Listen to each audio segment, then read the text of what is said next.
നമസ്തേ. ഇന്നത്തെ വീഡിയോയിലൂടെ നമ്മൾ മനസ്സിലാക്കാൻ പോകുന്നത് രാഹുകേതുക്കളുടെ മാറ്റത്തെക്കുറിച്ചാണ്. 2026 ഡിസംബർ മാസം 5-ാം തീയതിയാണ് രാഹുകേതുക്കൾ മാറുന്നത്. അതായത് ഇപ്പോൾ രാഹുകേതുക്കൾ കുംഭം രാശിയിലാണ് സ്ഥിതി ചെയ്യുന്നത്.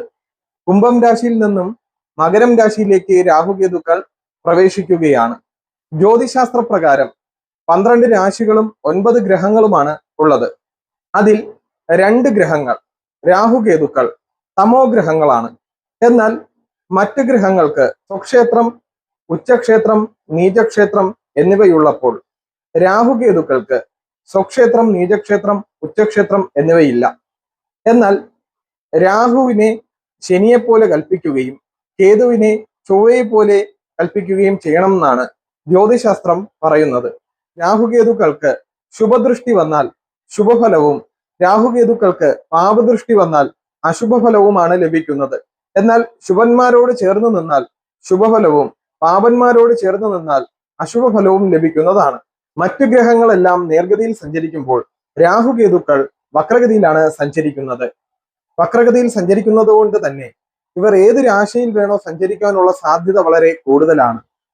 എന്നാൽ മേടം മുതൽ മീനം വരെയുള്ള രാശികളിൽ സ്ഥിതി ചെയ്യുന്ന നക്ഷത്ര ജാതകർക്ക് 2026 ഡിസംബർ മാസത്തോടു കൂടി എന്തൊക്കെ ഗുണദോഷ സമ്മിശ്രമായ ഫലങ്ങളാണ് വന്നു ചേരുന്നതെന്ന് നമുക്ക് ഈ വീഡിയോയിലൂടെ മനസ്സിലാക്കാം.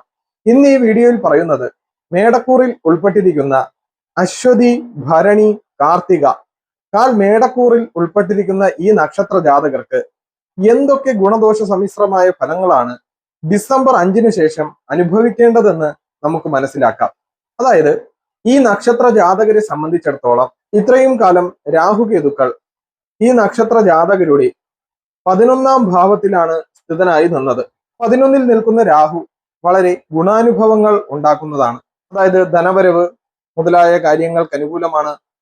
സഹോദരന്മാരിൽ നിന്നുള്ള അനുകൂല സ്ഥിതിഗതി അവസ്ഥ മുതലായവയെല്ലാം വന്നു ചേരേണ്ട ഒരു കാലഘട്ടം കൂടിയായിരുന്നു ഈ കാലഘട്ടം എന്ന് തന്നെ പറയാം.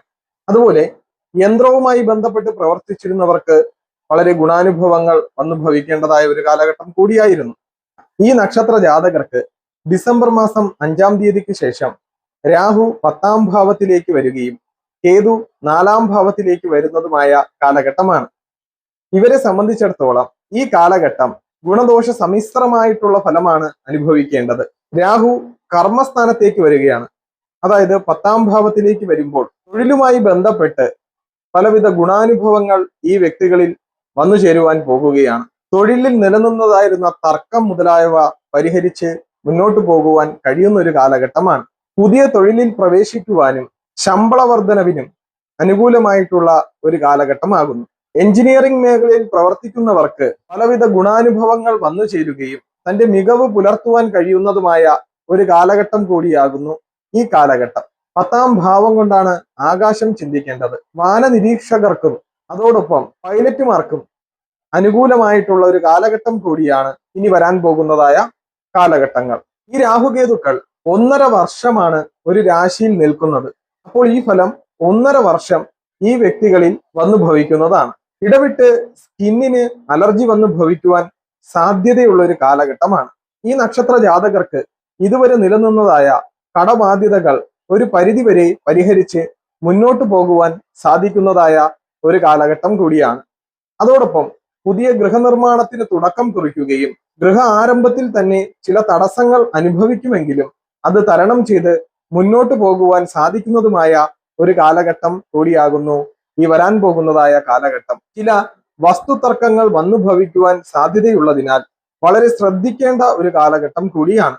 അമ്മയ്ക്കും അമ്മാവനും ഇടവിട്ട് രോഗദുരിതങ്ങൾ വന്നു ഭവിക്കേണ്ടതായ ഒരു കാലഘട്ടം കൂടിയാകുന്നു ഈ ഒരു കാലഘട്ടം.